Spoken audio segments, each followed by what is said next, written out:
en Mateo capítulo 5, versículo 38. Texto, hermanos, que es importante y relevante en cualquier temporada de nuestra vida. Así que he decidido, hermanos, creo que no he decidido yo, sino el Señor me ha guiado a poder predicar estos versículos a la iglesia.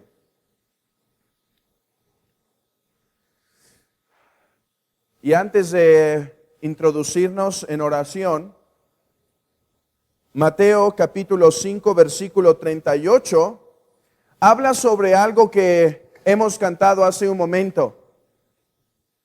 Filipenses capítulo 2 dice que haya en nosotros este sentir que hubo también en Cristo Jesús, que nada hagamos por contienda, por vanagloria, sino todo con humildad, estimando cada uno mayores a los demás, no buscando lo propio, sino lo de los demás. Hermanos, ese es más o menos el enfoque de nuestro texto. Nuestro texto puede ser claramente expuesto por medio de Filipenses. Mateo 5:38 se explica por medio de Filipenses. Yo creo que hay una necesidad de esto en nuestras vidas personales, en nuestras relaciones como familia, en nuestras relaciones laborales y en nuestra relación como iglesia. Creo que este texto es sumamente relevante para nosotros.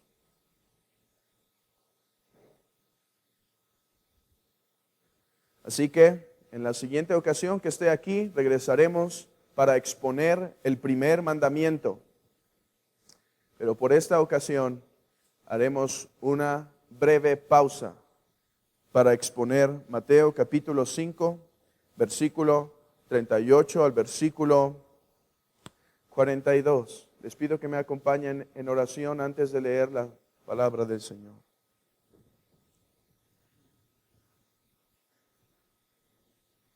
Padre que estás en los cielos, Padre que estás en los cielos y que todo lo que quieres haces, Padre cuya mano es omnipotente, Padre cuya mano no puede ser estorbada, Padre cuyo decreto llega a su cumplimiento, Padre lleno de misericordia y verdad, Padre lleno de gracia, Padre de justicia y de verdad. Señor, que tu nombre sea santificado. Cuando tu iglesia entienda esas verdades, cuando tus hijos entendamos estas verdades y por la llenura y por el abastecimiento de la gracia que tu Espíritu Santo nos da, que eso sea una realidad en nuestras vidas. Oh Padre que estás en los cielos, ¿quién puede estorbarte, Señor, para que tu iglesia sea santificada? Señor, yo te ruego que uses tu palabra para herir nuestros corazones, Señor, pero al mismo tiempo para herirlos, vaciarlos de nosotros y llenarlos de ti, Señor. Oh Señor, Padre, te pido, Señor, que hables a tu iglesia, que hables a esta amada iglesia en Querétaro, Señor. Exhorta a tu iglesia, Señor. Bendice tu iglesia con este texto. Santifícanos en tu verdad, Señor. Tu palabra es verdad. Y por favor, aquellos que creen ser cristianos y no lo son, ábreles los ojos. Y a los que están en sus delitos y pecados, en rebeldía ante tu santo nombre, sálvalos por tu palabra, Señor, por el oír, porque por la fe viene por el oír, Señor, y te ruego que eso sea una realidad. En el nombre de Cristo, Señor, te lo pido. Amén. Hermanos, les pido que me acompañen al Mateo capítulo 5, versículo 38 al versículo 42. Mateo, el Evangelio según Mateo, capítulo 5, versículo 38 al versículo 42. Dice así la santa, inerrante palabra de Dios. Oísteis que fue dicho, ojo por ojo y diente por diente, pero yo os digo, no resistáis al que es malo. Antes, a cualquiera que te hiera en la mejilla derecha, vuélvele también la otra. Y al que quiera ponerte en pleito y quitarte la túnica, déjale también la capa. Y a cualquiera que te obligue a llevar carga por una milla, ve con él 2. Al que te pida, dale. Y al que quiera tomar de ti prestado, no se lo rehuses. Amén. Podemos sentarnos.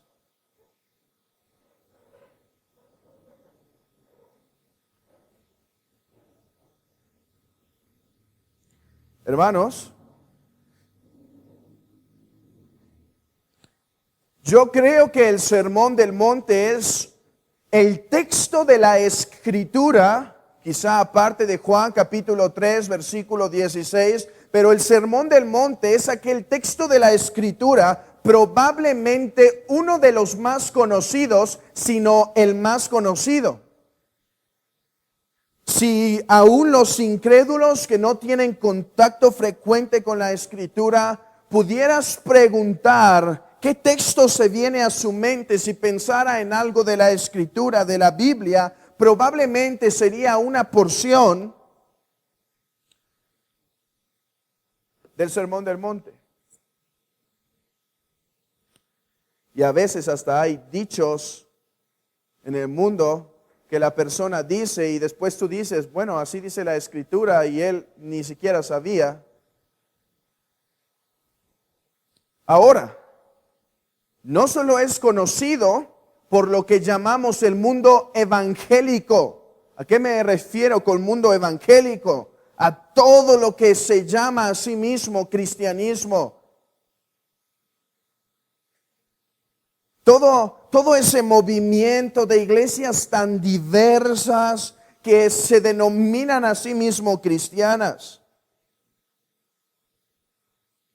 Es conocido por ellos, pero no solo por ellos, hermanos, sino por lo que nosotros conocemos como el mundo no religioso. Yo digo que no hay persona que no sea religiosa porque adora a Dios o se adora a sí mismo, pero por aquellos que dicen no ser religiosos, también es conocido.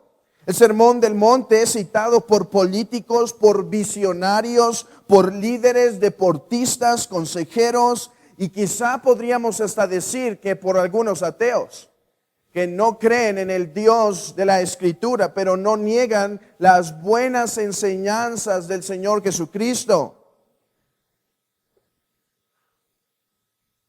Así que el Sermón del Monte es conocido, sin embargo, desconocido. Y veremos, hermanos, que es desconocido por el texto que nos encontramos, que aunque pueden repetir las mismas palabras de la Escritura, sin embargo no se tiene un pleno conocimiento, un conocimiento correcto de ellas.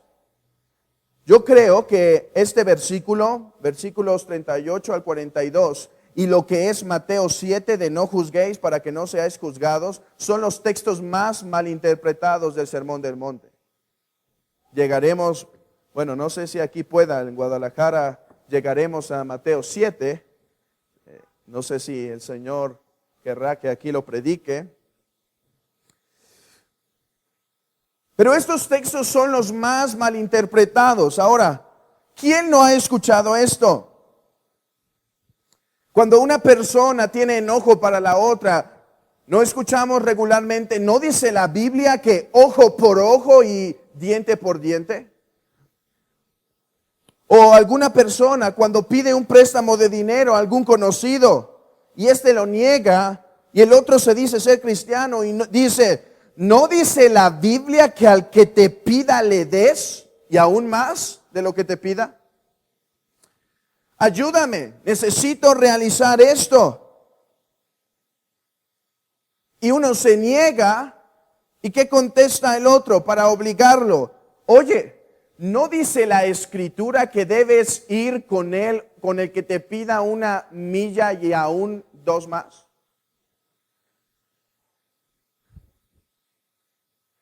Ahora, no me espanta escuchar esto entre incrédulos. No me espanta escuchar esto de personas que no tienen un contacto frecuente con la palabra de Dios. Lo que me espanta es escuchar esto en la boca de los cristianos. Usar estos textos para justificar estas acciones. Algunos cristianos muchas veces se encuentran en aprietos cuando otra persona les pide el carro y viene este texto a su mente y dice, me está pidiendo el carro y la Escritura dice que al que te pida dale y aún más, o sea que le tengo que prestar el carro y aún le tengo que dar para la gasolina. Hermanos, muchos cristianos se encuentran en aprietos por estas causas. Hoy vamos a ver que eso es lo que el texto no quiere decir. Pero no solo se malinterpreta el texto a manera contraria, sino no se entiende la substancia del texto. No se entiende la substancia del texto. ¿Qué es lo que este texto enseña? Vean conmigo el versículo 38 de Mateo capítulo 5. Oísteis que fue dicho.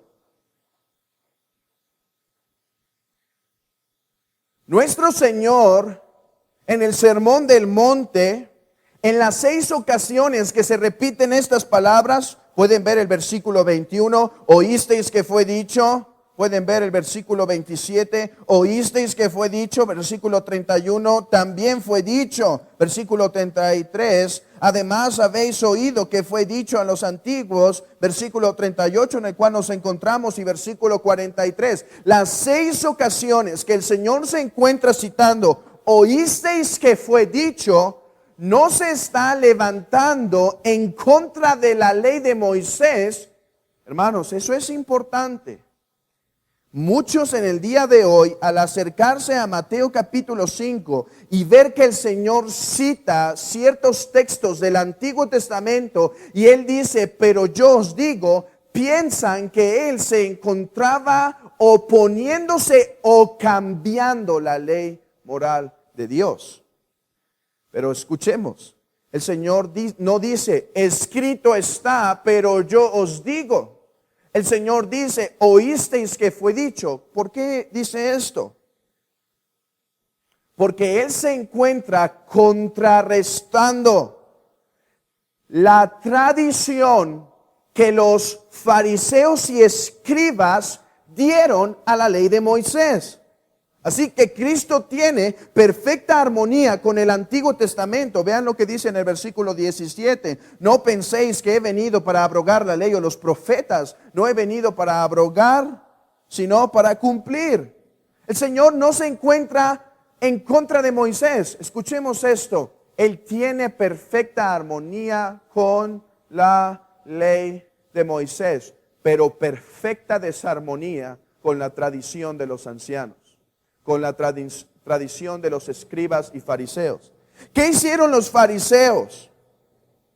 Ellos agarraron ciertas porciones de la Escritura y tenían sus dichos, ojo por ojo, o no cometerás adulterio.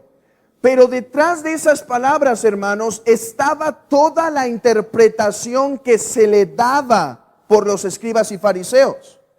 Así que en el versículo 38, el Señor se encuentra diciendo, oísteis que fue dicho por la tradición de los ancianos. ¿Qué fue dicho por ellos? Ojo por ojo y diente por diente.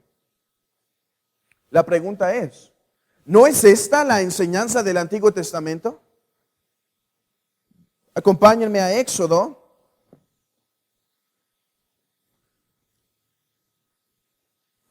Éxodo capítulo 21, versículo 24. Perdón, desde el versículo 23. Éxodo 21, 23. Mas si hubiere muerte, entonces pagarás vida por vida, ojo por ojo, diente por diente, mano por mano, pie por pie, quemadura por quemadura, herida por herida, golpe por golpe. Levítico 24. Acompáñenme. Si pueden poner un separador ahí, va a ayudar porque regresaremos muy pronto. Levítico 24.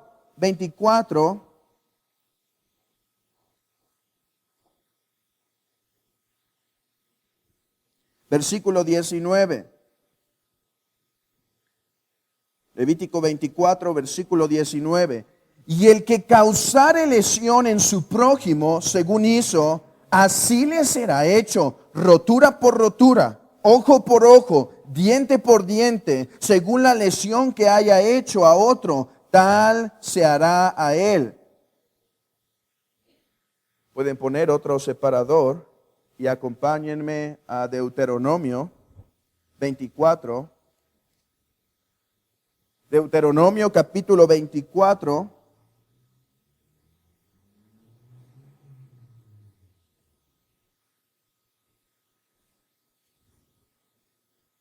Perdón, no es 24, es 19. Deuteronomio 19, versículo 21. Y no le compadecerás vida por vida, ojo por ojo, diente por diente, mano por mano, pie por pie. Ok, si el Señor se encuentra citando la tradición de los ancianos respecto a este dicho común, ojo por ojo y diente por diente, ¿qué es lo que estaba mal? Si vemos en la Escritura, ojo por ojo, diente por diente.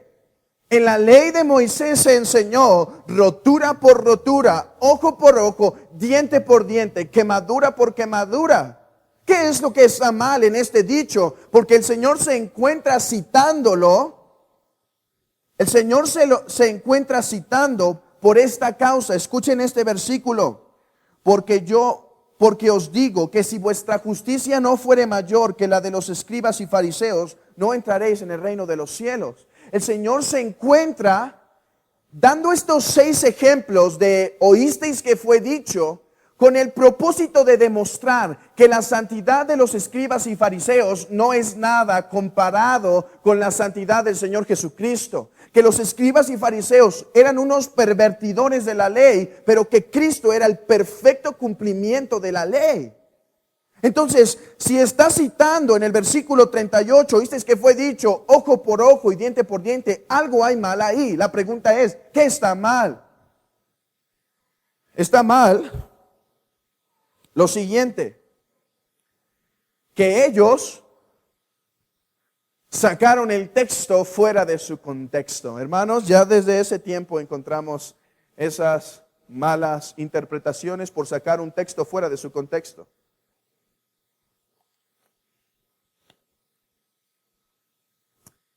Ellos interpretaron ojo por ojo y diente por diente como la norma de vida personal. Ojo por ojo y diente por diente, ¿qué significa según la tradición de los ancianos? Que en tu vida diaria tienes el derecho de ejercitar tu venganza y de ejercitar tu amargura y enojo cuando alguien te ha hecho algo más. No más, ellos eran muy santos. Ok, no más. Si fue ojo, desquítate con el ojo. No le des más. ¿Cuál es el problema de esto? Quiero que ustedes vean que el texto se sacó fuera de su contexto. Regresemos a Éxodo, capítulo 21.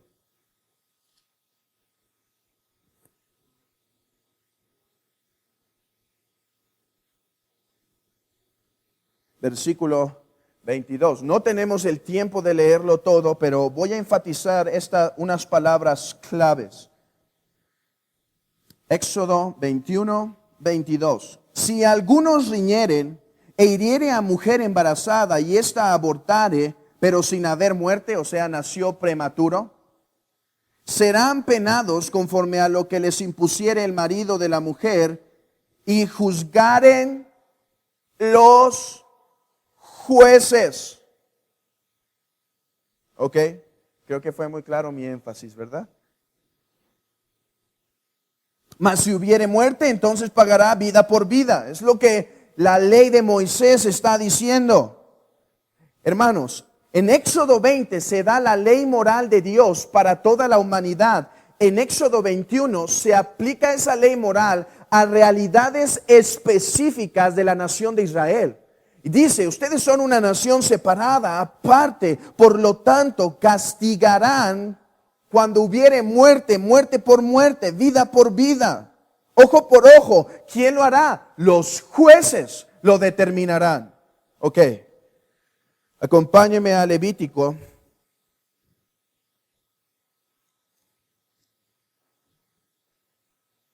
Versículo 24.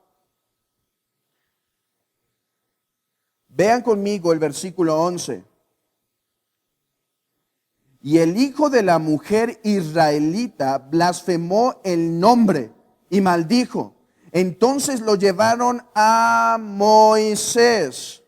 Y su madre se llamaba Selomit, hija de Dibri, de la tribu de Dan. Y lo pusieron en la cárcel hasta que fuese declarado por la palabra de Jehová. Y después nos dice que Jehová le declara a Moisés lo que debían hacer: sacarlo fuera del campamento y apedrearlo porque blasfemó el nombre de Dios. Hermanos, esta es la pena capital ejecutada en Israel, y la pena capital siempre era ejecutada por los jueces de Israel.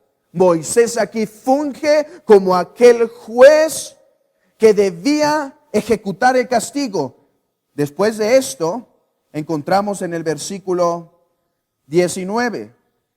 Y el que causare lesión a su prójimo, según hizo, así le será hecho, rotura por rotura, ojo por ojo, diente por diente, según la lesión que haya hecho a otro, tal se le hará a él. Es bajo la pena capital que se ejecuta el ojo por ojo y diente por diente. Por último, acompáñenme a Deuteronomio 19.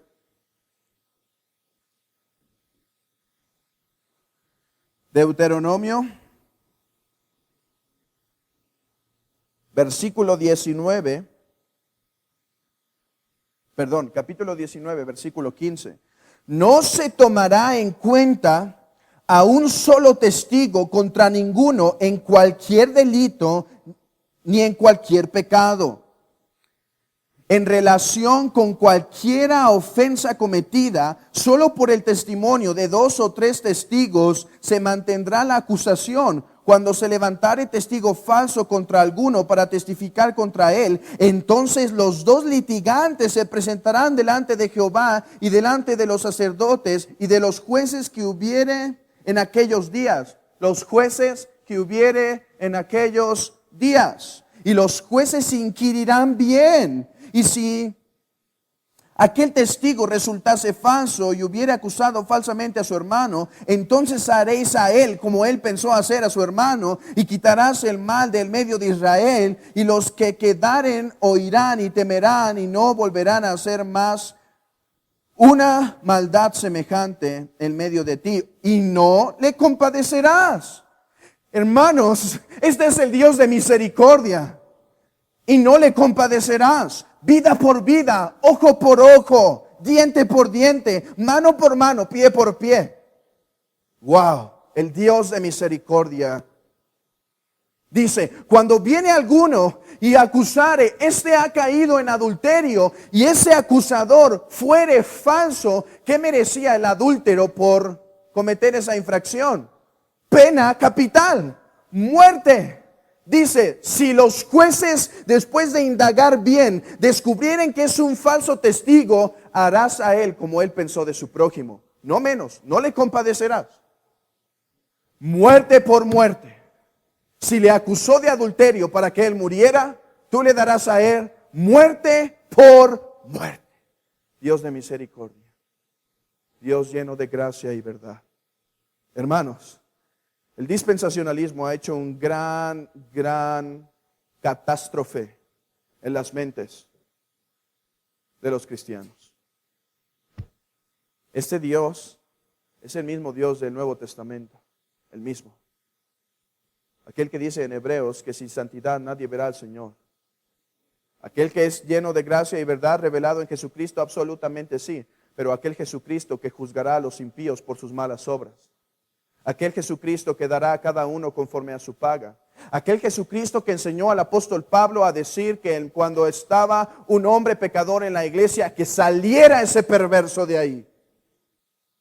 Aquel Pablo que sigue el ejemplo de su Dios, que sabía que cuando se predicaba otro evangelio no se debía de ser neutral, sino anatema, blasfemo, consagrado a Dios, consagrado para la eterna maldición de Dios. Hermanos, el Dios del Antiguo Testamento es el mismo Dios del Nuevo Testamento. Y miren qué duro. No le compadecerás.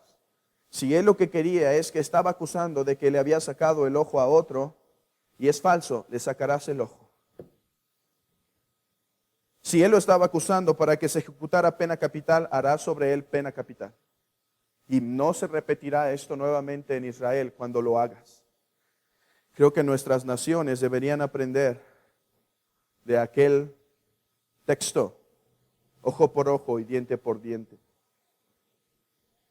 ¿Qué aprendemos de estos textos? La ley del talión es llamado, la ley de la retribución, o en latín la lex talionis. La ley del talión, retribución, era una ley civil. Hermanos, era una ley civil. En Éxodo encontramos esta ley bajo el capítulo de la estructura de Israel. En Levítico, Moisés funge como un juez en Israel para decretar la maldad de aquel blasfemo que había maldecido el nombre del Señor. Y bajo ese contexto se da el ojo por ojo y diente por diente. Y en Deuteronomio es muy claro que eran los jueces que debían indagar y ejecutar esta pena. Y ejecutar esta acción. Fue dada esta ley al pueblo de Israel para legislar y controlar al pueblo. Hermanos, recordemos que la nación de Israel es única en su especie. ¿Por qué? Porque en el Antiguo Testamento, cuando Israel era la nación elegida de Dios, ahora la nación elegida de Dios es Israel, pero Israel es la iglesia. En esa nación había una mezcolanza de regenerados con no regenerados, de salvos con no salvos. Entonces, para legislar esto en el pueblo de Israel, las malas acciones que podía haber aún en los salvos, como el corazón perverso de los no creyentes, esta ley serviría para legislar y proteger la nación hasta que la simiente prometida llegase, hermanos. Si las leyes no se hubiesen instaurado, Israel se hubiese autodestruido. Estas leyes fungían para ello.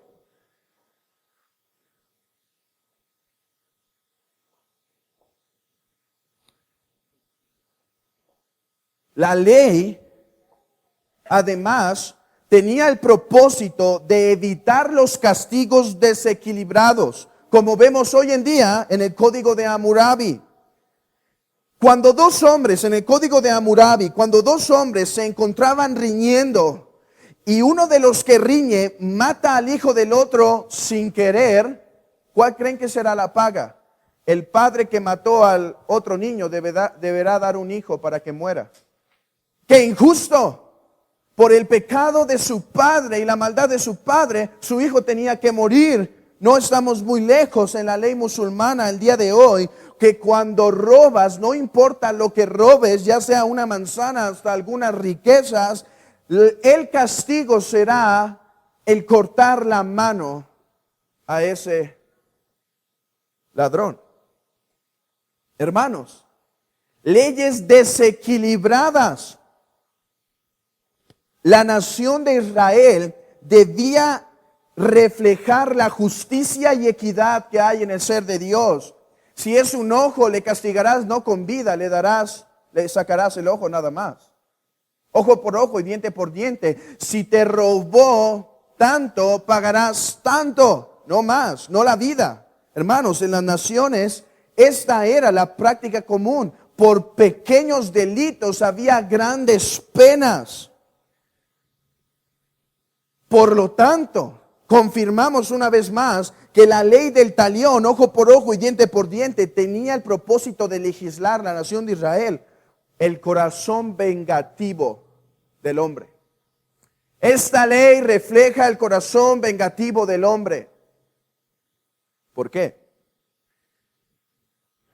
Tú dices algo de mí, yo te pego. Tú me pegas, yo te la regreso doble. Ese es el corazón del hombre. Tú hablas mal de mí, yo te hago algo peor. Así es como el hombre tiende a reaccionar. Entonces la ley del talión sería una legislación civil por encima de cada individuo personal que no podía regirse en sus propios pensamientos. ¿Me explico? No es, él me hizo, yo le regreso peor. No, recuerda, Israel, hay alguien por encima de ti y son los jueces. Y los jueces dirigidos por Dios ejecutan la sentencia, pero no puedes ejecutarla tú directamente. Debes esperar que los jueces dicten la sentencia. Además, prevenía la discriminación en el juicio, porque por ser extranjero, algunos podían abusar. Sin embargo, fue dicho ojo por ojo y diente por diente. La ley del talión en el pueblo de Israel evitaba la discriminación, ya sea por rico o por pobre, por esclavo o por perteneciente al pueblo. Legislaba. Y esto evitaba que los amos no sobrepasaran los castigos con sus esclavos. A diferencia de todas las otras naciones en el pueblo circunvecinas al pueblo de Israel.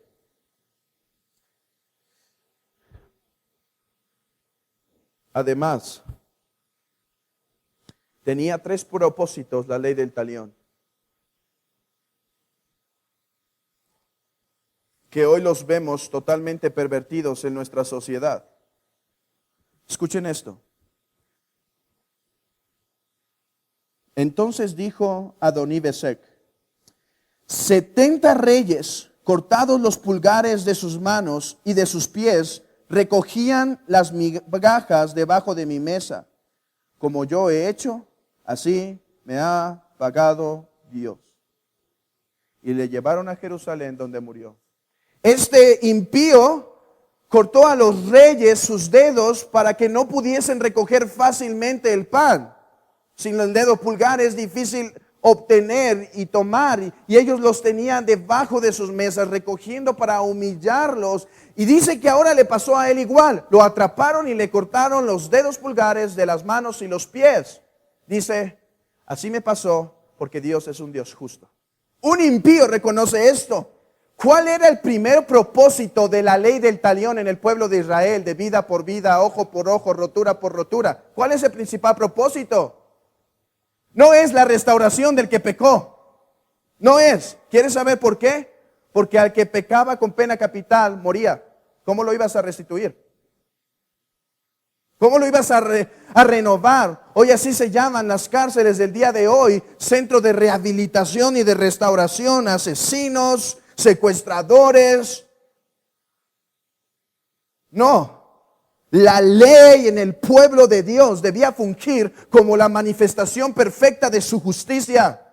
Ahora, si no era un crimen tan grave y después de esto el pecador se restauraba, estaba bien, pero no era el principal propósito de la ley del talión. Impresionante, ¿no, hermanos? Ese es el Dios de misericordia, lleno de gracia y verdad. ¿Cuál era el primer propósito de vida por vida, ojo por ojo? Reflejar la justicia de Dios. Y lo digo, lo sabemos, repito una vez más, porque cuando había pena capital, no podemos decir que ese era el primer propósito. El hombre iba a morir. El primer propósito era que en Israel la justicia de Dios fuese manifiesta.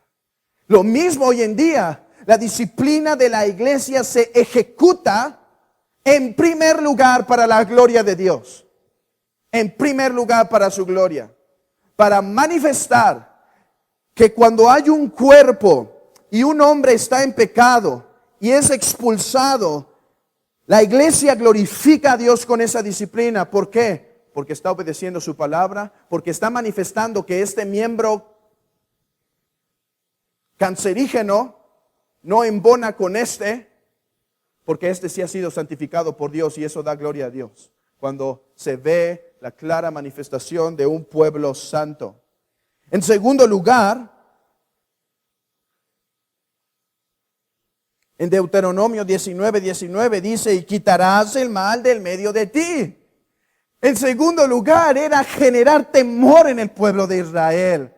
No mato y a los 10 años salgo, no adultero y a los 10 años salgo, iba a morir.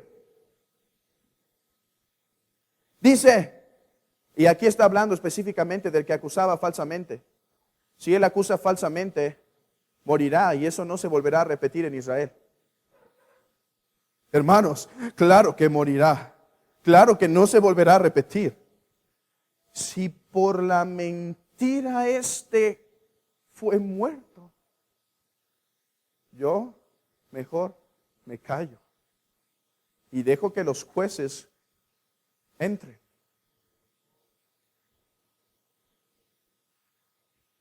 La iglesia tiene el mismo propósito en la disciplina.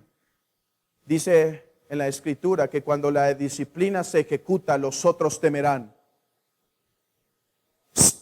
Que teman. Saquen ese perverso de entre vosotros. Que teman que la iglesia del Señor es santa y que se disciplinará el pecado. Y entonces, por último, si el pecado no era pena capital, el hombre podía salir y no volver a cometerlo, pero era el último. La iglesia igual. Es un propósito de la disciplina buscarle el arrepentimiento del que peca. Hermanos, esto ayudaría a evitar el deseo de autovenganza, el desequilibrio de los castigos y la discriminación, así como evitar el continuo mal en el pueblo de Israel. Ya hemos visto en un resumen general lo que la ley del talión enseña. Y entonces toman más sentido las palabras de Mateo 5:38. Oísteis que fue dicho ojo por ojo y diente por diente. Ellos torcieron este texto de las Escrituras, sacándolo de su contexto para que enseñara algo que encontrara armonía con su corazón no regenerado. Quiero explicar esto. Ellos sacaron el texto de su contexto para que dijera lo que su corazón perverso quería que dijera. Miren, ellos no podían, por no tener un corazón regenerado, los escribas y fariseos, no podían guardarse del adulterio mental, no podían guardarse de la amargura, del odio, de las malas palabras a los demás. ¿Saben qué hicieron con los mandamientos de Dios? Dice, no matarás. Hermanos, escuchen, ¿qué significa no matarás? Simplemente significa que no puedes tomar la vida de otro. Pero ¿puedo tener ira? Absolutamente. Ten la ira que quieras mientras no tomes la vida del otro. ¿Qué hicieron? Adaptaron el texto de acuerdo a su corazón perverso. Igual aquí. Oísteis que fue dicho ojo por ojo, diente por diente. Pero el deseo de venganza es grande y los magistrados no hacen lo que a mí me da la gana. Por lo tanto, este texto quiere decir que te puedes vengar de tu prójimo. Justificando sus corazones pecaminosos. ¿Cómo lo sabemos? Hermanos, simplemente tenemos que ver los 4 ejemplos que tenemos. Poner la otra mejilla, no estar en pleito cuando te quieren quitar la túnica, ir la otra milla y darle al que pide. Con esos ejemplos Él está diciendo, oísteis que fue dicho, enseñado por la tradición de los escribas y fariseos, quiere decir que se te permite la venganza, pero yo te digo, pon la otra mejilla. Es obvio. Además, sabemos que los rabís tenían una ley de qué era lo permitido y qué se debía ejecutar cuando el mal se hacía contra ellos. Así que ellos torcieron el texto de la Escritura para justificar su venganza. Y ¿qué tenía el propósito de la ley del talión? Evitar la venganza. ¿Saben qué se convirtió? En la justificación de venganza. Permitir que los jueces de Israel ejecutaran la sentencia. ¿Saben en qué se convirtió? En el pan diario de la vida de los israelitas. Ahora vemos la enseñanza del Antiguo Testamento, la enseñanza de los escribas y fariseos, y ahora meditemos brevemente sobre la enseñanza del Señor Jesucristo. Versículo 39, Mateo 5, 39. Pero yo os digo, a diferencia de ellos, siendo el mismo Dios encarnado, teniendo toda autoridad bajo el cielo y en la tierra, sobre el cielo y la tierra, yo os digo, no resistáis al que es malo. Hermanos, ¿qué significa esto? Primero, quiero dar dos principios que nos deben ayudar a interpretar este texto. Porque es muy mal interpretado. Y ahorita van a ver que es tan malo a veces la interpretación que resulta ser un casi chistosa interpretación. Primer principio que debemos tener en mente. Primer verdad. Debemos saber que lo que nuestro Señor está dando no es un código moral. No son 4 cosas de las 1500 que debemos buscar en nuestro manual de moralidad de qué hacer bajo esta circunstancia. Y entonces vamos a la página 1500, cuando me den una cachetada debo poner la otra mejilla y después seguir con el deseo de venganza en mi corazón. No es un código moral, es un principio. El Señor está enseñando un principio de conducta a sus discípulos bajo 4 ejemplos. Está ilustrando el principio con 4 ejemplos. Esto es importante. Si lo tomamos literal, caeremos en el error de, en el versículo 27 al 30, cortar la mano y sacar el ojo para luchar con el deseo de lujuria. No es lo que el Señor está enseñando. Es un ejemplo, es una hipérbole de lo que se debería hacer. No es literal que si te dan una cachetada debes poner la otra, sino lo que estaremos esperando para cumplir la ley de Moisés, la ley del Señor y de Moisés, será esperar a que nos den una cachetada y entonces podré aplicar ese texto. Y algunos hasta dirían que no defendió a su familia cuando se metió el ladrón porque la Escritura dice que hay que poner la otra mejilla. No, hermanos. Este texto no enseña que cuando un ladrón entra a tu casa puedas someterlo y defender a tu familia. Y aun si es necesario hacerle daño con tal de que tu familia esté a salvo. Segunda verdad que debemos tener en mente. El Señor está hablando a sus discípulos. El Señor está hablando a sus discípulos. ¿Quiénes son? Aquellos que en las bienaventuranzas se dice, bienaventurados los misericordiosos, bienaventurados los de limpio corazón, bienaventurados los pacificadores, bienaventurados los que padecen. Este principio ilustrado con 4 ejemplos es para sus discípulos. Amigo, si tú no eres cristiano, esto no es para ti. Para ti es lo siguiente: arrepiéntete de tus pecados y confía en el suficiente y poderoso evangelio. Este texto no está promoviendo la salvación por obras, ¿Cómo lo sabemos? En primer lugar, porque nadie puede ser justificado por las obras de la ley. Dice el apóstol Pablo, maldito aquel que confía en las obras de la ley. Maldito. Además, no solo es maldito el que trata de hacerlo, sino que es incapaz de hacerlo. Pues el hombre de su mal corazón busca lo malo.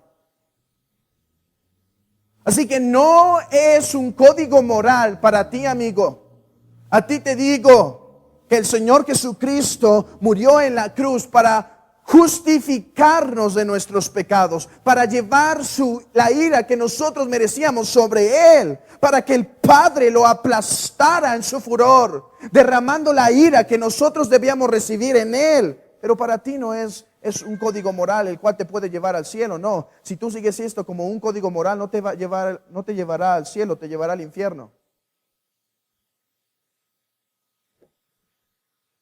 Es para ti, hermano, que profesas ser cristiano, al Señor, a quien el Señor está hablando. El Señor en el Sermón del Monte dice que alzando sus ojos, y como dice en Lucas, y mirando a sus discípulos les dijo, bienaventurados los pobres en espíritu.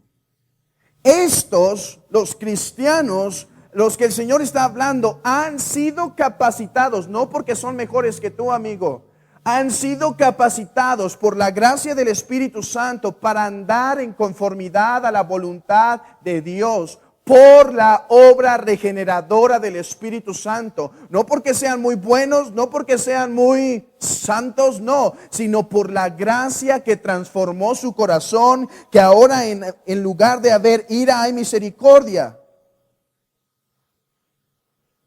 Aunque examínate si tú crees ser cristiano, pero esto es imposible para ti. Porque si tú crees ser cristiano y esto es imposible para ti, y hay amargura y orgullo y sed de venganza en tu corazón, ciertamente, muy probable, no conoces al Señor.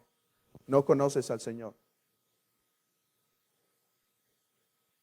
Así que teniendo estos dos principios, ¿qué quiere decir? No resistáis al malo. Cualquiera que sea el resultado de nuestro trabajo en la Escritura para ver lo que quiere decir, lo que diga según nosotros no puede contrarrestar o ir en contra a otros principios en la Escritura muy claros, ¿cierto, hermanos? Lo que yo interprete, si algo de lo que yo interprete es contrario a la enseñanza clara en otro texto, ¿qué hice? Hice mal, lo interpreté mal. Nuestra interpretación no puede ser contraria. Algunos, por mala interpretación, llegaron a conclusiones totalmente distorsionadas. Leo Tolstoy es uno de los claros ejemplos de esto, pues afirmaba, basando en estos versículos, que todos los policías deberían ser quitados. Que cualquier tipo de defensa nacional por la libertad del pueblo era equivocada. Que las cárceles no tenían justificación, porque el Señor Jesucristo dijo, no resistáis al mal. Yo sé que eso es casi chistoso. Es tan malo que es casi chistoso. Pero el mundo evangélico del día de hoy, y quizá hasta hoy en día tu interpretación no sea igual a la de él tan extrema, pero sí un poco parecido. Pero yo sé que aquí algunos quizá se van a enojar, pero ¿qué me importa? Es lo que la Escritura dice, y la pena capital es un principio bíblico y debe ser ejecutado en nuestros gobiernos hoy en día. No todas las legislaciones bajo Moisés, porque Moisés, por ser la nación elegida y teniendo ciertas instrucciones específicas, tenía una mayor cantidad. Yo no creo hoy en día que el adulterio deba ser castigado con muerte. Pero en Génesis 9 se enseña a Noé, y todos nos encontramos bajo el pacto noéico, y se enseña vida por vida. Eso no era algo específico de Moisés. Lo del adulterio, lo de la blasfemia, sí. Y eso ha sido cancelado con Cristo. Ya no tiene una continuación. Pero la pena capital de vida por vida debe ser vigente en nuestros días. Algunos usan este texto para decir que la defensa personal es errada. Y eso es lo que el texto no está enseñando. Algunos usan este texto para decir que la porta de armas en la casa por seguridad es equivocada. Y yo no creo que es lo que el texto enseña.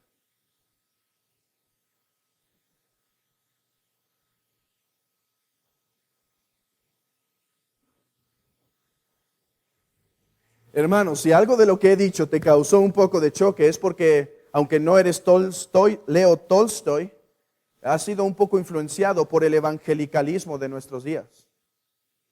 Por esa interpretación superficial del texto.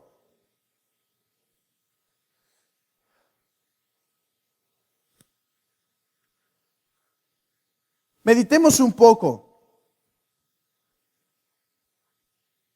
El texto quiere decir, no resistáis al mal en un modo universal.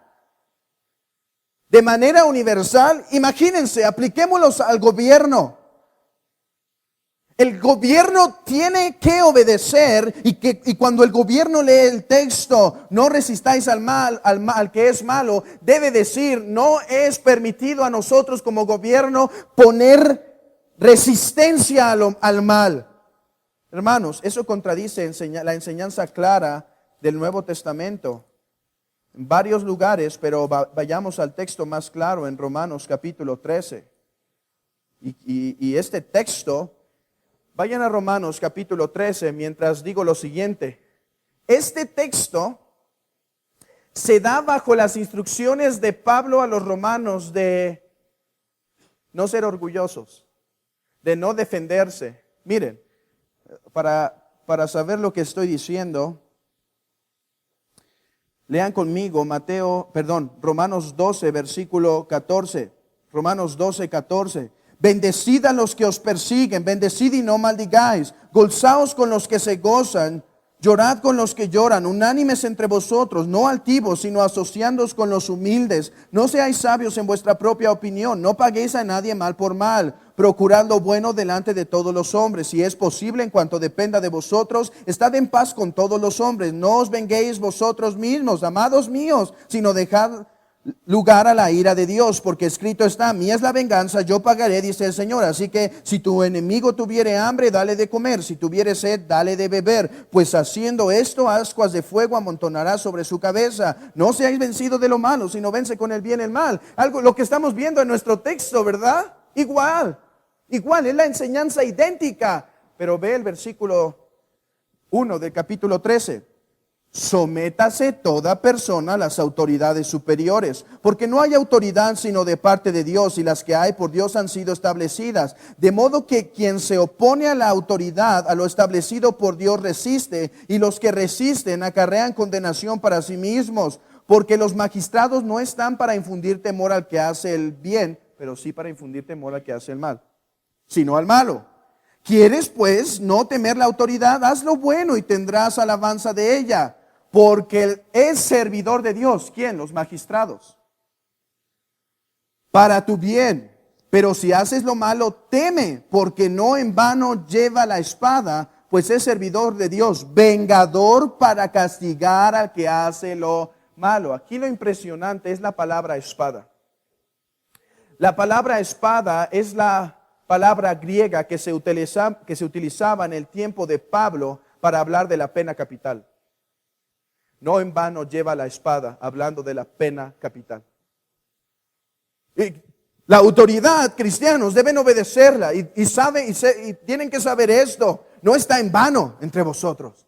Al que hace lo malo, lleva la espada, lleva la pena capital para dar retribución justa al que hace lo malo.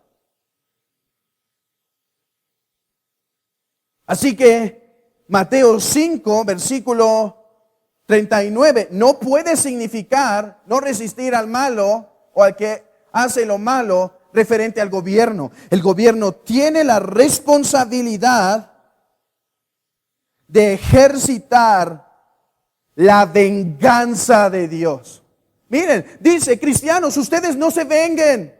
Ustedes dejen la venganza a Dios.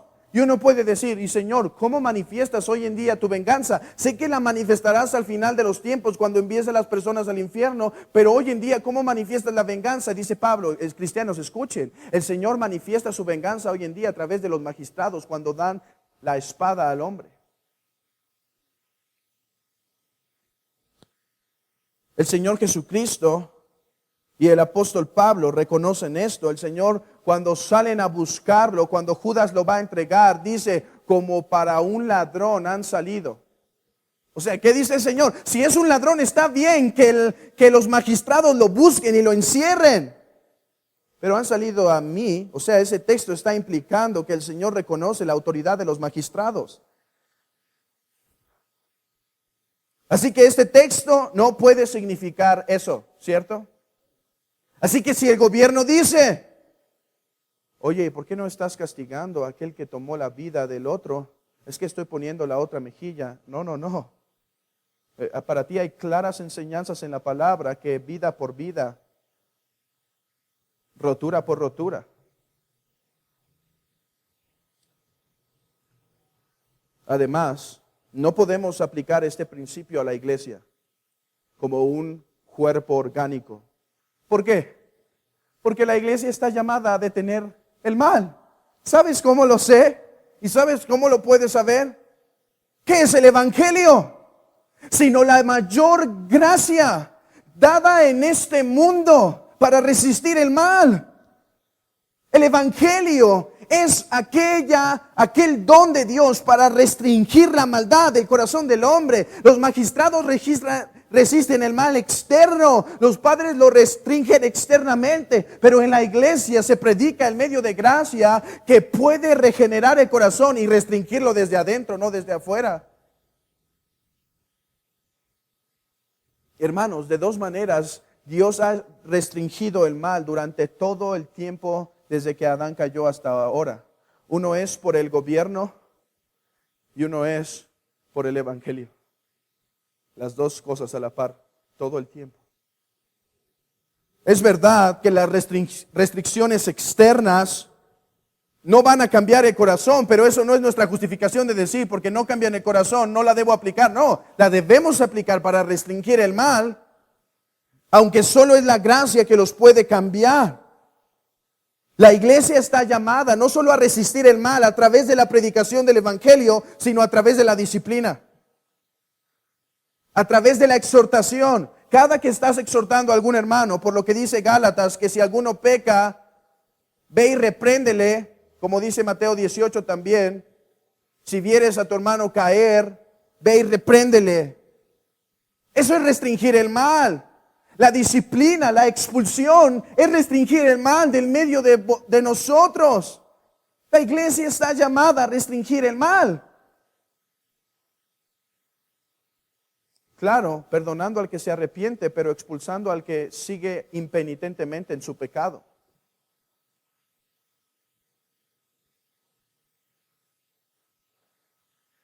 ¿Qué les dije que hacían los fariseos y escribas para justificar su mal corazón? Torcían el texto, ¿no? Ok, yo no puedo caminar a los estándares de Dios de no ser adúltero, no solo físicamente, sino en la mente. Yo caigo tanto, ¿qué hago? Tuerzo el texto. Simplemente quiere decir físicamente y ya. Hermanos, pero algunos caemos en el mismo error. Por la cobardía que tenemos de exhortar al pecador en la iglesia, decimos, el Señor dijo que pongas la otra mejilla. No quiero tener problemas, no quiero estar teniendo conflictos, no quiero exhortar al hermano, sé que si lo hago le voy a caer gordo. Y aparte el Señor dice que pongamos la otra mejilla, que no resistamos al mal. Torcemos el texto para justificar la cobardía de nuestro corazón y recuerda que los cobardes no heredarán el reino de Dios. Hermanos, seamos fieles al texto. Eso no es lo que quiere decir. Además, por último, hay otras cosas, pero quiero pasar a decir lo que el texto sí quiere decir.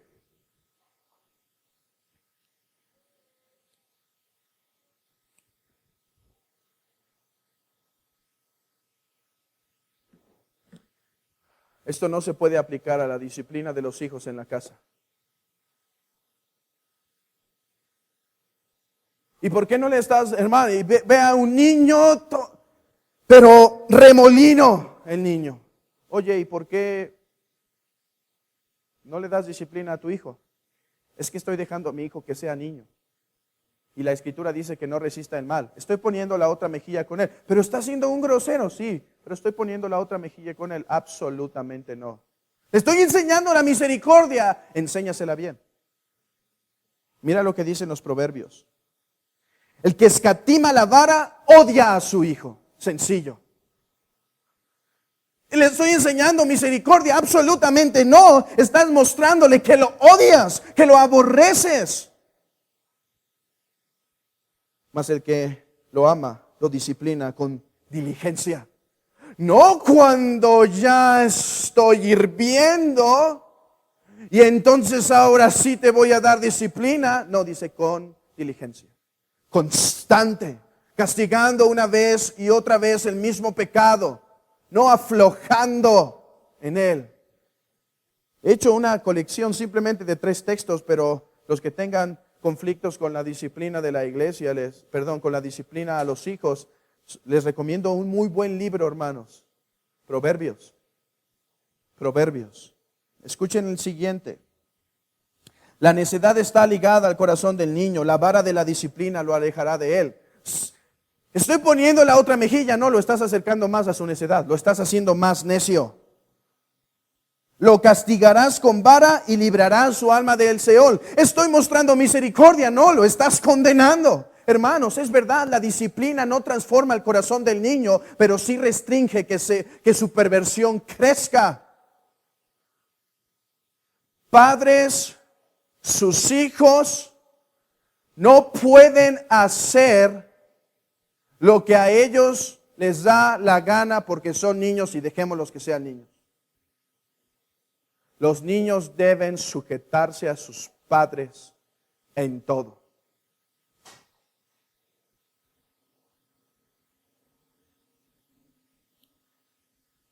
Así que no resistáis al malo, no se puede aplicar al gobierno, no se puede aplicar a la iglesia y no se puede aplicar directamente a la disciplina en la iglesia, en la casa, la disciplina a los hijos.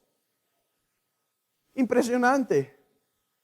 Y algunos nos agarramos de ese texto para decir que el gobierno hace más, instituye pena capital, que la iglesia debe mostrar la otra mejilla cuando es ofendido una y otra vez por los pecadores y que los padres no deben dar disciplina a sus hijos. Ok, hermanos, hemos tardado tanto en decir lo que el texto no significa. ¿Saben por qué? Porque es uno de los versículos más mal interpretados de todo el Sermón del Monte. Por eso hemos tenido que tardarnos un poco, pero aquí seremos lo más breve posible para decir lo que sí significa. ¿Cómo sabemos entonces lo que en el versículo 39, pero yo os digo, no resistáis al malo, significa? Gracias a Dios, Él nos dio 7 ejemplos muy claros. 4 ejemplos. ¿Quieres saber lo que significa no resistir al malo? ¿Quieres aplicar el mandamiento del Señor Jesucristo? En primer lugar, debes saber, hermano, que esto no es algo nuevo al Nuevo Testamento, ni algo lejano del Antiguo. Escucha este texto.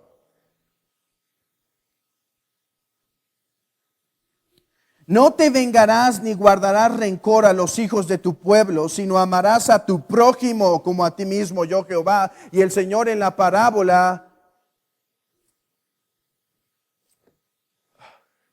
olvidé el nombre de la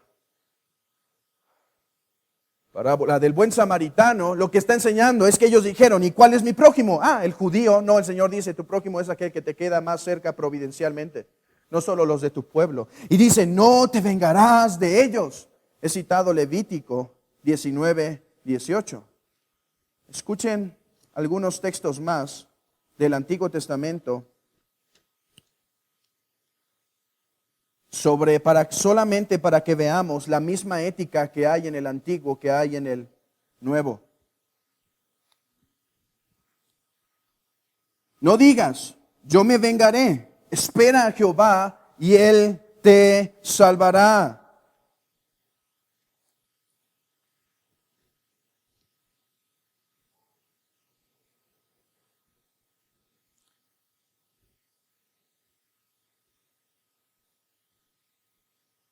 Si el que te aborrece tuviere hambre, dale de comer pan. Y si tuviere sed, dale de beber agua, porque ascuas amontonará sobre su cabeza y Jehová te lo pagará. Hermanos, no estoy leyendo Romanos capítulo 12, estoy leyendo Proverbios capítulo 25.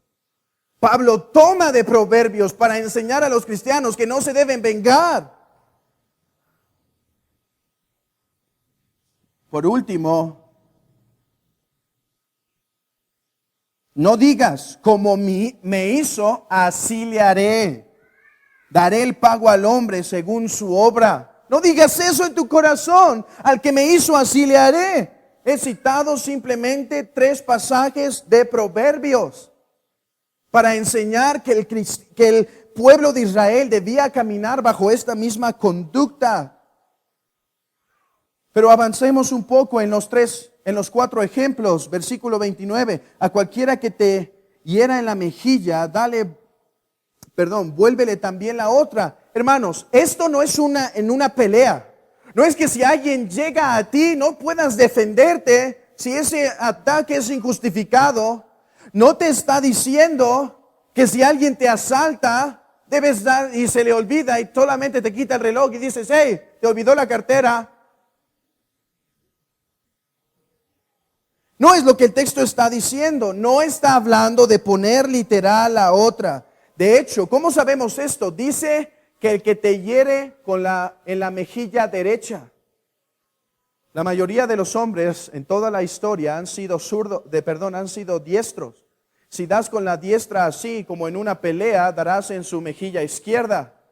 Por lo tanto, de lo que el Señor está hablando es de una ofensa practicada en el pueblo de Israel, donde se usaba esto y se hacía este movimiento en la cara de la persona para mostrarle desprecio, para humillarlo. El Señor está diciendo, cuando alguien te humille, no busques vindicarte. ¿Cómo sabemos esto? El Señor fue golpeado en la mejilla derecha. ¿Y sabes qué hizo? No puso la otra. No puso la otra. ¿Quieres verlo? Ve a Juan capítulo 18. Juan 18, versículo 22.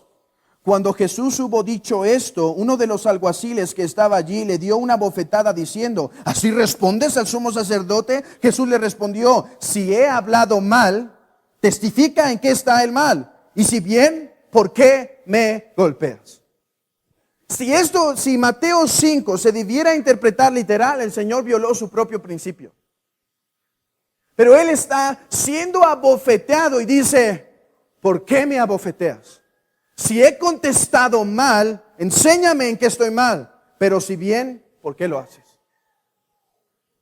Hermanos, el Señor, al saber que la ley era violada, cuando era abofeteado un hombre justo,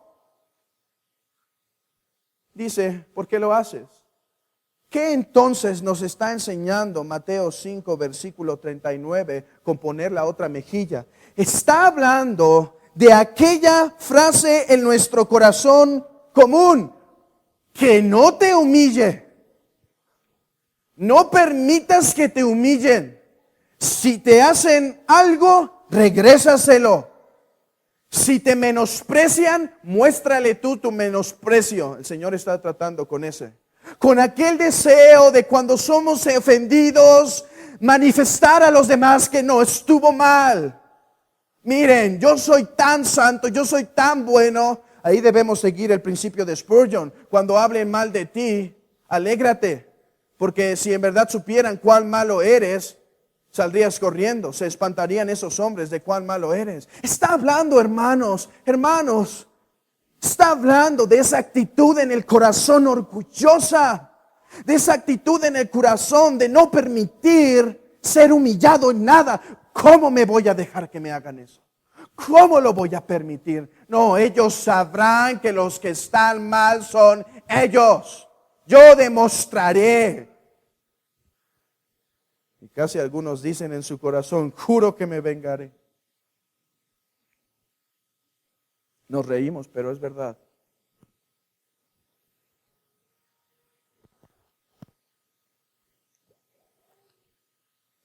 Versículo 40. Y al que quiera ponerte a pleito y quitarte la túnica, déjale también la capa. Hermanos, había una para nosotros casi sería una sábana quizá, que usaban los judíos. Esta servía de muchas cosas, servía para protegerse del sol y en la noche para protegerse del fuerte frío. De hecho, era tan importante esta capa que en el Antiguo Testamento, en Éxodo 22, 26, no podemos ir ahí, había una legislación que cuando alguien muy pobre tenía que pagarle a otra persona y no tenía con qué, le podía dar la capa, dice, pero tú le regresarás la capa cuando el ocaso llegue. Porque si no lo haces y él te da la capa para pagarte y no se la regresas, yo lo escucharé. Lo escucharé al pobre y me vengaré cuando clame a mí. Tan importante era. Y abajo había era un tipo de ropa interior, como una camiseta más larga, poniéndolo en términos contemporáneos. Aquí la cosa es que ponen a pleito a un hombre para quitarle la capa. El principio es este. No seas un rencilloso. Lo que mismo que dice a Timoteo, el hombre del Señor no debe ser contencioso, sino amable para con todos. Si alguien te está pidiendo la capa, dale aún. Hermanos, esto es igual, repito, esto no es literal. Dale aún la capa. Imagínense, aquellos que tenían 24 túnicas muy ricos, ¿qué era dar una? ¿Y qué era dar una capa? La de abajo era lo más barato, la de afuera era la cara. Pero imagínense aquel que tenía 24, dale una, ya cumplí la ley. No, el Señor está hablando de ese deseo en el corazón de hacer valer todos mis derechos. De aquel deseo de decir, en nada me dejaré, todo me cumplirán.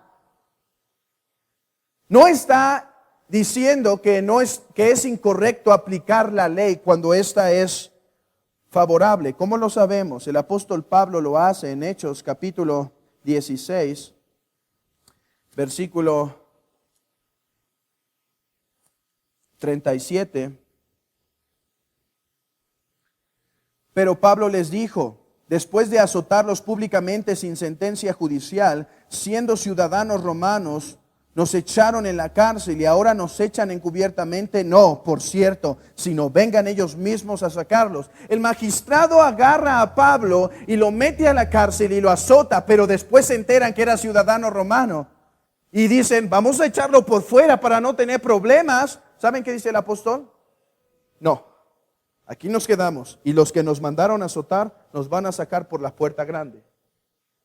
No está prohibiéndonos usar la ley cuando es correcta, pero nos está hablando de aquella actitud que se evidencia cuando el vecino cubre 10 centímetros con su carro de nuestra cochera y hacemos casi una demanda por tener lo que nos corresponde, 10 centímetros más de banqueta. Está hablando de aquella actitud de corazón que busca de cualquier cosa el puntito. Aquel corazón quejumbroso que solo busca los detallitos para manifestar su inconformidad. Que solo está buscando en qué puedo quejarme. Versículo 41. Y a cualquiera que te obligue a llevar carga por una milla, ve con él. 2. Hermano, este texto no te está diciendo que no te debes rehusar a cualquier favor que te pidan. En Israel, al haber sido conquistado, Palestina al haber sido conquistado por Roma, en esos tiempos los que conquistaban ponían una regla, un tipo impuesto en toda la nación, y era el siguiente: cuando mis soldados vayan caminando y vayan cargando material o lo que vayan haciendo, y les pidan a cualquiera tiene el derecho de pedirle a cualquiera de los ciudadanos una milla. Entonces, imaginemos lo que había en el corazón de los israelitas. De hecho, esto lo vemos con Simón de Cirene. ¿Se acuerdan? Una milla. Tenemos que cargar este madero. Hey, Simón, una milla. No podían rehusarse, era un crimen prácticamente rehusarse. Entonces imaginemos a aquel israelita caminando hacia su casa para tomar el lunch de la tarde, y de repente una persona de Roma llama y dice: hey, simplemente para manifestar el odio, hey, ¿ves esta piedra? Llévala a una milla, la avientas y te regresas. Eso era de lo que está hablando el Señor. Dice: al que te pide una milla, no seas como los escribas y fariseos, que dejan manifestar con su cara y con sus actitudes la inconformidad que tienen para hacer lo que se les pide. Dice: ve dos con ellos. Hermanos, imaginemos la impresión del soldado romano. Hey, tú judío, una milla. Y ahí va el cristiano buscando ser el judío cristiano, buscando ser lo más amable y llevándola con gozo. Y dice: actúa y trabaja en lo que te corresponde con el gozo de tu corazón. Y cuando llegues ahí, no digas: ten, soldado romano. Di: soldado, he acabado la milla, ¿me permite ayudarle en otra? Que lo haré con toda solicitud y gozo. Hermanos, ¿podrían imaginar la cara de ese soldado? Que, como decimos, ¿qué mosco le picó a este? El Señor está hablando de aquella actitud de simplemente hacer lo que me toca, de simplemente hacer lo que se me requiere y nunca más de la cuenta.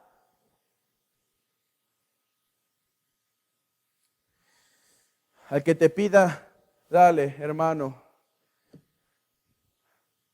Esta no es una enseñanza para que todo aquel que te pida dinero cristiano le des. Proverbios dice, todo aquel que te pida dinero le tengas que dar. Proverbios dice que debemos prestar con sabiduría, que al que no sabe pagar, mejor no prestemos. Dice: es más, si vas a prestar, mejor piensa que lo has regalado. Es más, la Escritura prohíbe que ayudemos a los flojos de la iglesia. Al que no trabaje, que no coma. Iglesia, no promuevas esa flojera en él. Si tú apoyas a él se hará un flojo y producirás pecado en la iglesia. No. ¿De qué está hablando entonces? Los fariseos y escribas eran conocidos por su avaricia. El Señor habló tanto de la avaricia del corazón de los escribas y fariseos, tanto que se dice en la Escritura que decía esto porque los escribas y fariseos amaban el dinero.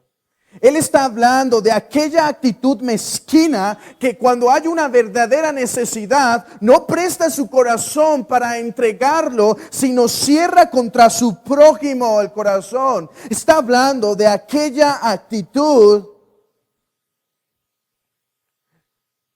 Y esto puede ser visto en el aspecto del dinero o en el aspecto de nuestras fuerzas o en el aspecto de nuestros bienes físicos materiales.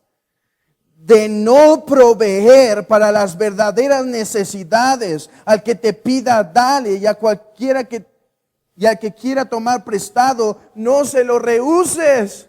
Si en verdad hay una necesidad y él pide, dale. Hermanos, esto tampoco es una enseñanza que debemos dar en las esquinas a los borrachos y drogadictos. Yo creo que por principios de la Escritura no debemos fomentar eso en las calles. Es aquellos que a pesar de su esfuerzo y trabajo se encuentran en necesidad y te quieren tomar prestado, que no lo rehuses. Hermanos, simplemente quiero acabar citando cada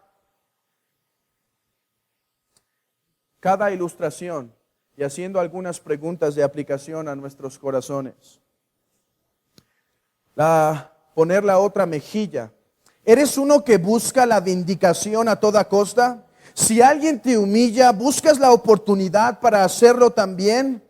¿Qué cuando alguien habla mal de ti? ¿Respondes de la misma manera o soportas y sufres el agravio?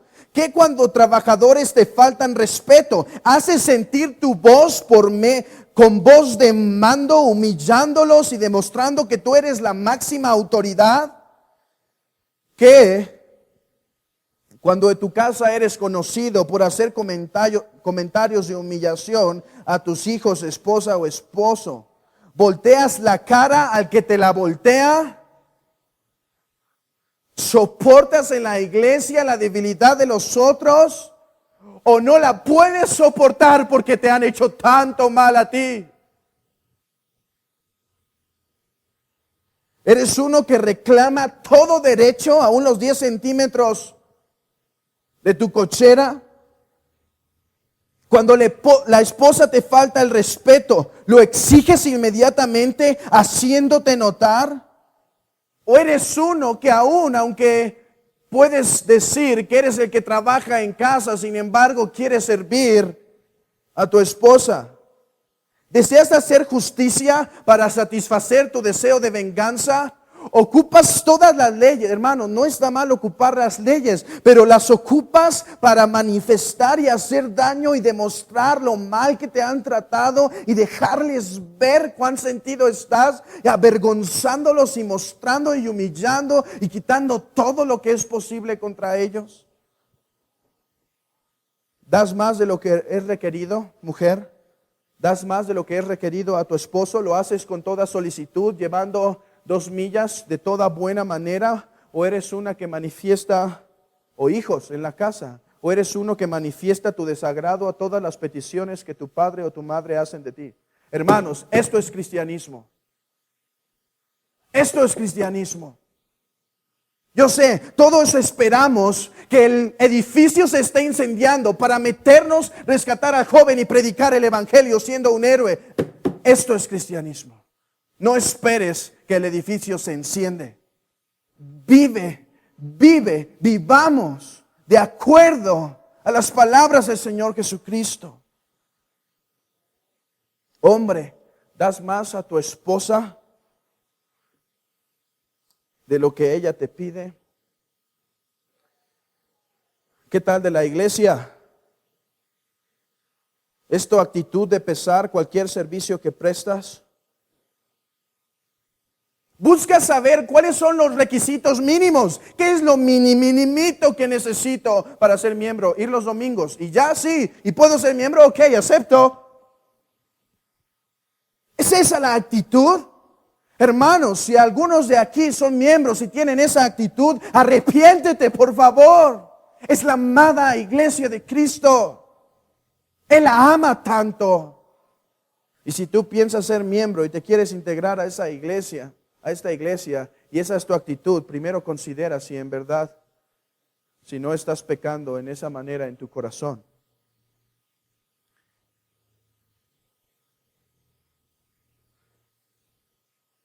¿Haces el esfuerzo de asistir a la reunión de oración, de involucrarte en los ministerios? No simplemente porque tengo que ayudar, sino con el deseo de llevar 2 millas. Señor, ¿cuántas millas tú llevaste? ¿Cómo no he yo de llevar 10? Señor, todo esto me requieres. Todo esto te doy. Y si pudiera 2 millas lo hago. Y al final de todo lo que hago, al final de todo lo que asisto, al final de todo lo que predico, al final de todo mi esfuerzo, oh Señor, reconozco que no llevo otra milla más porque siervo inútil soy y simplemente ni lo que debo hacer puedo hacer.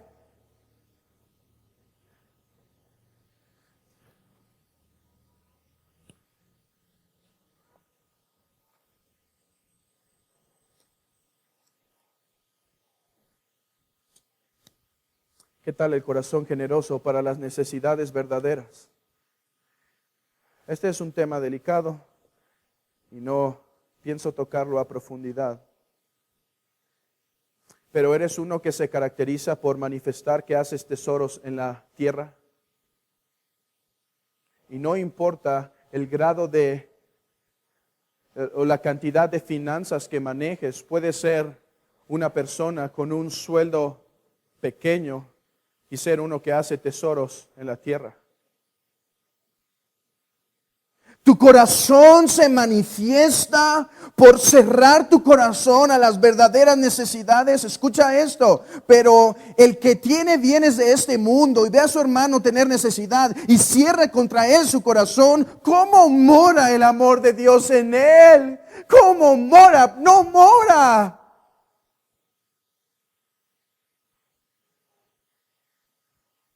¿Eres rico en buenas obras? ¿O buscas dar lo mínimo para no quitarte todos los otros privilegios que te son permitidos? ¿Eres uno que busca hacer misericordia o gastar el restante siempre para ti mismo? ¿O buscar para la expansión del reino de Dios?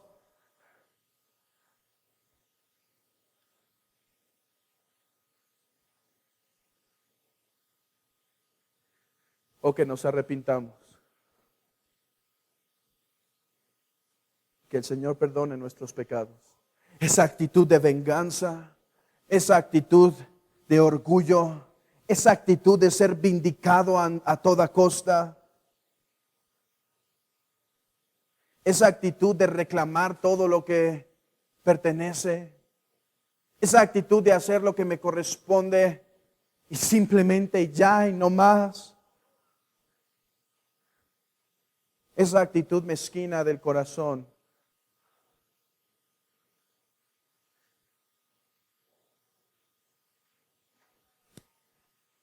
Estas son las pisadas de Cristo.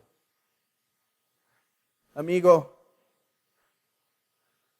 todo esto que hemos hablado es imperfecto en el hombre. Todo esto que hemos hablado siempre va mezclado con pecado en el corazón del hombre. Pero te puedo hablar de uno, el cual fue perfecto en ello. Uno que cuando fue insultado no respondió. Uno que fue como oveja al matadero delante de sus trasquiladores. Uno que podía llamar, descender ángeles del cielo, legiones del cielo, para defenderse a sí mismo, pero uno que se humilló para el beneficio de otros. Hermanos, él era uno que en verdad se podía defender. Y les deja claro a sus discípulos, lo puedo hacer, tengo el poder, tengo la dignidad para hacerlo, pero decido no hacerlo por el bienestar de ustedes, mi amado pueblo. Uno que no, hermanos, él no tenía la necesidad de venir, él no tenía la necesidad de rescatar a los pecadores, pero es uno que va, no una milla, es uno que no simplemente se hace hombre y da buena moral, no, dice la escritura que tomó forma de siervo, hecho semejante a los hombres, y estando en la condición de hombre, se humilló a sí mismo, ¿hasta dónde? Hasta la muerte de cruz, no una milla, 1000 millas hasta la muerte de cruz. Desgastando la totalidad, buscando derramar la totalidad por beneficio para su pueblo y no quejándose en nada, sino guardando silencio, bajando los ojos, recibiendo la humillación, recibiendo la cruz por el beneficio a su iglesia. Y cuánto nos quejamos hoy en día porque no somos vindicados.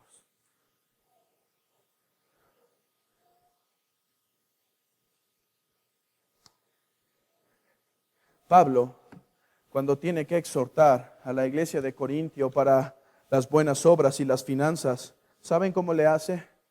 Les predica el evangelio. Y dice, hermanos, los de Macedonia dieron y aún más allá de sus fuerzas. Dice, Cristo también, siendo rico, se hizo pobres para que nosotros con su pobreza fuésemos enriquecidos. Él es aquel Dios de gloria, Rey de reyes, Señor de señores, el todopoderoso, el todoglorioso Dios que se queda pobre voluntariamente. Que no estimó el ser igual a Dios como cosa a que aferrarse, sino que se despojó de sí mismo, haciéndose obediente a su Padre hasta la muerte de cruz. Amigo, debes saber algo. No lo hizo simplemente para que se enseñe cómo un mártir debe morir. No se hizo simplemente para mostrar amor. Debes saberlo. ¿Sabes por qué murió en la cruz de esa manera? Porque Dios había dado a su Padre un pueblo, pero ese pueblo lo había ofendido. Y el Hijo decide venir para pagar las deudas de su pueblo. Y en la cruz, Jehová se complació en quebrantarlo. ¿Por qué se complace el Padre en aplastar a su Hijo hasta prácticamente derramar en él toda su furia y enojo? ¿Por qué se complace? Porque el Señor no se complace en el pecado. Y dice la Escritura que Él se hizo pecado por nosotros. No pecó, pero se toma en sí la culpa de los pecadores. Y en la cruz dice, Dios mío, ¿por qué me has abandonado? ¿Sabes por qué dice eso? No porque Él no supiera, porque el Padre lo abandonaba. Él dice, Elohim, Elohim, lama sabactani. ¿Por qué dice eso? Padre, Dios, ¿por qué me abandonas? ¿Sabes por qué lo dice? No porque Él no lo supiera, sino para que tú y yo lo supiésemos. Lo abandona porque la paga del pecado es la separación de Dios y el hombre. Y si Cristo lleva el pecado de los hombres, el Padre, para que fuese un justo castigo, debía abandonar al Hijo después de aplastarlo y quebrantarlo. Abandonar al Hijo, y el Hijo dice, Dios, ¿por qué me has abandonado? ¿Por qué estás tan lejos de mí? A los profetas y a los patriarcas escuchaste, pero para mí no hay reposo. Es por eso que en la cruz Cristo murió, para llevar la justa paga del pecado de su pueblo. Hermanos, por favor.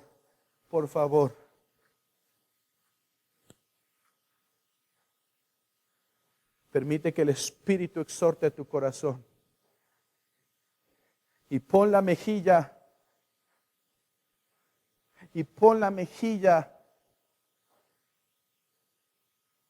Y da la túnica y si es necesario la capa. Y ve una milla y si es necesario 2. Y el que te pida, dale. Solo así los hombres glorificarán a vuestro Padre que está en los cielos. Solo así tus hijos en la casa verán un verdadero cristianismo, no un cristianismo disfrazado de domingo. Solo así en tu trabajo habrá verdadero reflejo del Señor de gloria. Solo así la iglesia vivirá orgánicamente en unidad.